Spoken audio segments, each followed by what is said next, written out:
right, so hey, my name is Dan Churis. I'm going to be talking to you about food self-sufficiency. One aspect of food self-sufficiency. My goal today is to help convince a lot of people to stop mowing and start growing. I guess I learned about this many years ago when I was a kid. I grew up in Western New York, and my neighbor, we had 13-acre lots. We were on 13-acre lots out in the country, and he mowed every square inch of that lot. So he would start on Monday, and after work he'd mow a little on Monday, mow a little on Tuesday, mow a little Wednesday, Thursday, Friday, Saturday, and then next Monday he'd start it all over again. And that kind of struck me as a youngster as like, that seems like an awful lot of work for a long lawn. And then so I want to talk to you about that, but some other stuff as well that will help you become more self-sufficient in food. We're going to talk a little bit about that. So let me show you where we're going today. Is really, it's about growing your own food. That's key to be self-sufficient, to being self-sufficient. And I'm assuming that's what a lot of you are in here for. I mean, how many of you would love to be like 100% self-sufficient? I mean, everything, energy, food, water. Keep your hands up so I can see. All right, so pretty much everybody.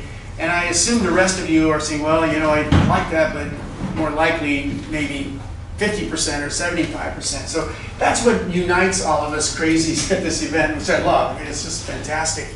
I love having conversations with you guys because you get it. You get it. And so we're going to talk about turning lawns into vegetable gardens or orchards. Our entire front lawn now is an orchard. We have cherries. We have apples, peaches, pears growing in our front lawn, and elderberries. So it's now really become a orchard for us, a source of food, and hopefully someday some income. We're not planning on getting rich on it, but we're talking to you about using your lawn for berry patches, strawberry patches, and I'll show you some neat pictures of that. And then I want to tell you about a no-till startup technique, a way to start without having to bring in a rototiller or to do a lot of heavy shoveling. And we'll talk a little bit, explore a little bit about raised gardens. And I know, how many of you are already gardeners? How many would already classify yourself as a gardener? Hands up. So pretty much 2/3 of the room. Okay. We'll talk about patio gardens if you're in a real urban environment and you don't have a lot of green space around your house. We'll talk about growing in containers. And then I want to talk just a little bit about season extension. And this is more of a commercial for my next talk at the end of the day, which is about season extension, how you can grow longer each year or even all year round. And so I'll throw in a free commercial for that. So anyway, lawn mowing is, I have to tell you from the outset, I love green lawns. I mean, they're just beautiful. They're just absolutely beautiful. As a kid, that's how I made a living. I mean, as if I was making a living. That's how I earned extra money. I paid for a trip to France, mowing, well, half a trip for France. My dad paid the other half, mowing lawns. And I love mowing lawns. I love the smell of grass. I love pushing the mower. I love the exercise. I love everything about it. But let's face it, it's a lot of work.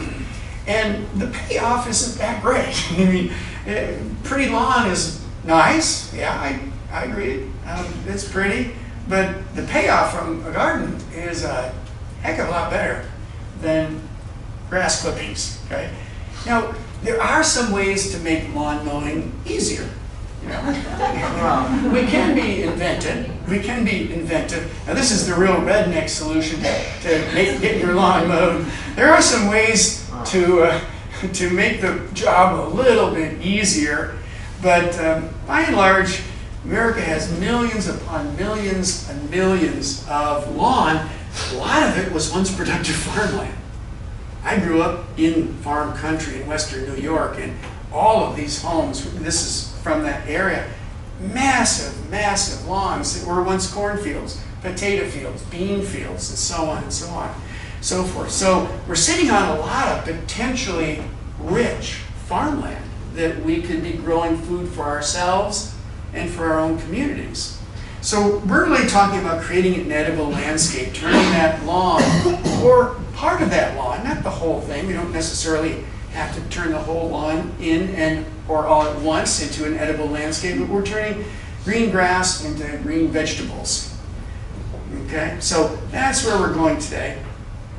And as I mentioned, it's also possible to grow a lot of fruit trees.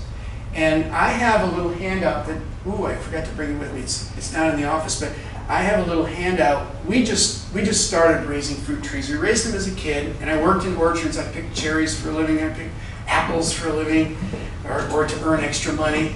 And so I've been around orchards for a long time, but I really just seriously started to do it myself. And what I've learned is there's a lot to it. There's a lot to it. Different plants like different types of soil. Generally, fruit trees don't like heavy clay soil like we have in Missouri. I don't know what you guys have around here. Imagine it's pretty much the same. But there are within say apples, there are certain varieties that actually do better in a clay-rich soil, and their pruning requirements are different.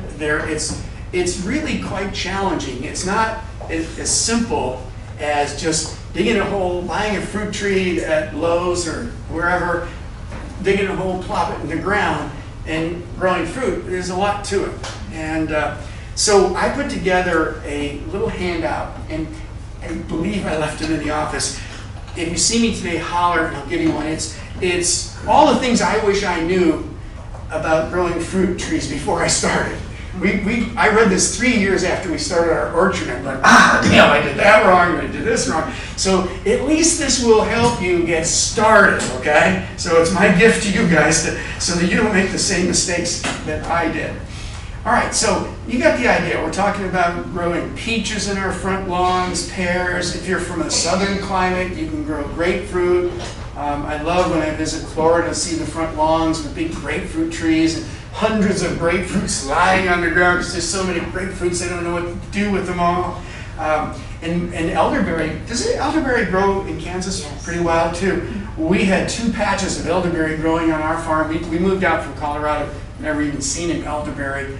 And we had these 2 batches of these bushes growing, two patches growing in our lawn, and our sister-in-law said to us, "Do you know those are elderberries?" I didn't know, they were just kind of pretty. So now we have 2 productive patches of elderberries, and my partner in crime, Linda, makes some elderberry syrups, which are great for immune system support and fighting off viral infections, and we sell them as well.